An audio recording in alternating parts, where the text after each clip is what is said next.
you have a strategy, but you're scared that it works out because you stay in a small town. The truth is, when you are in a small town, your strategy will work because there's high demand. And I prove that in our Hilton practice. There's high demand. It is the practice that grew the fastest, 25% year on year, well, month on month, actually.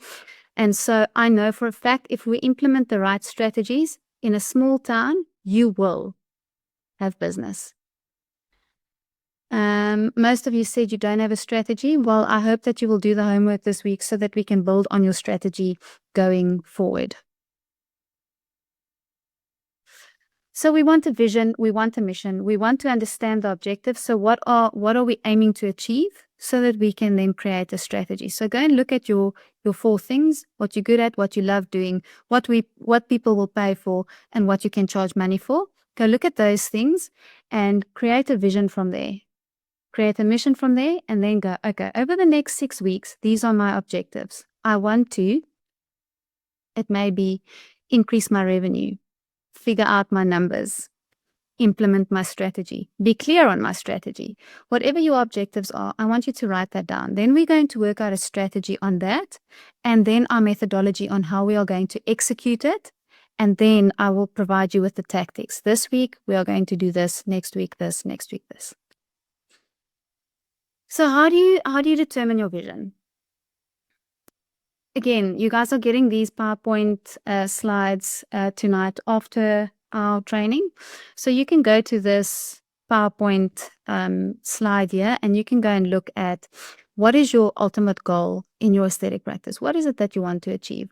Who is the ideal patient? It's super clear that you are clear on your ideal patient, and we're going to speak about that next week. So next week is really about patient acquisition, understanding who we market to, how we market to them, and what we want, what type of patient we want to draw into our practice, because not every patient is your patient. Then what makes your practice unique? When you've done this exercise with your sweet spot, you will quickly understand what makes you unique, what sets you apart from somebody else. What core services can you focus on? What kind of experiences can you create for a patient? Has any of you created or written out a patient experience from the moment that they see or hear about you, what the experience is like for them? Has any of you written that out word by word? Because often when we write it out and we look at the thing, we go, oh, wow, no, I don't just want my patient to come into the practice and be greeted by my receptionist. I want my patient to come into the practice to be greeted by my receptionist by name, offered coffee, sit her down with a magazine in a reception that smells immaculate, that looks immaculate, that gives her luxury vibes. Then I want her to come through to my rooms, where I then go through a skin-to-bone consultation with her, where she gets a full skin analysis, where she gets all the options. Then after she's left and paid for her treatment, I want there to be a follow-up. This is what the follow-up will look like. I urge you to write out your patient journey and pretend you're a patient. And would you be ecstatic to be paying for that service? If you are not, see where you can add value, see where you can tweak your vision a little bit. Then understanding your vision, what you want to earn. Let's start by what we want to earn and then work backwards. We can deconstruct it and work backwards. But if you have no idea, just hoping to earn something, you will never actually earn anything. Like I said earlier, if you treat your business like a hobby, it will pay you like a hobby. When you treat it like a business, it will pay you like a business. And so that is stuff that we need to tweak and alter this week. How do you want to position yourself in the market? How do you want to retain patients? We're going to talk a lot about that next week. How involved do you want to be in your day-to-day business? I'm very involved in my businesses, but I have got an incredible assistant who I could not live without. She does literally everything for me. And I've done that on purpose. I've given her tasks to give me space so that I can focus on working in my business, on my business, not in my business.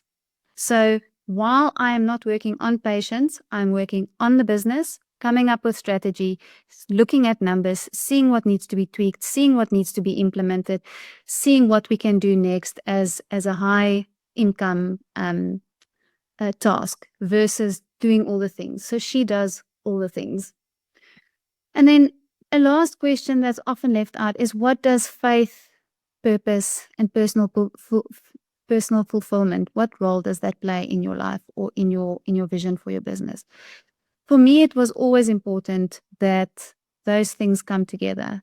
And I speak openly about faith, fulfillment, my purpose, what I believe God put me on earth for, how I can speak into other people's lives, because that is also the right patient that gets drawn to me. The patients that don't want to hear that, the patients that don't want to go deep in consultation or in discussions when they're sitting in my chair, those aren't my patients, and that's so okay. They can go to the person next door and bless them.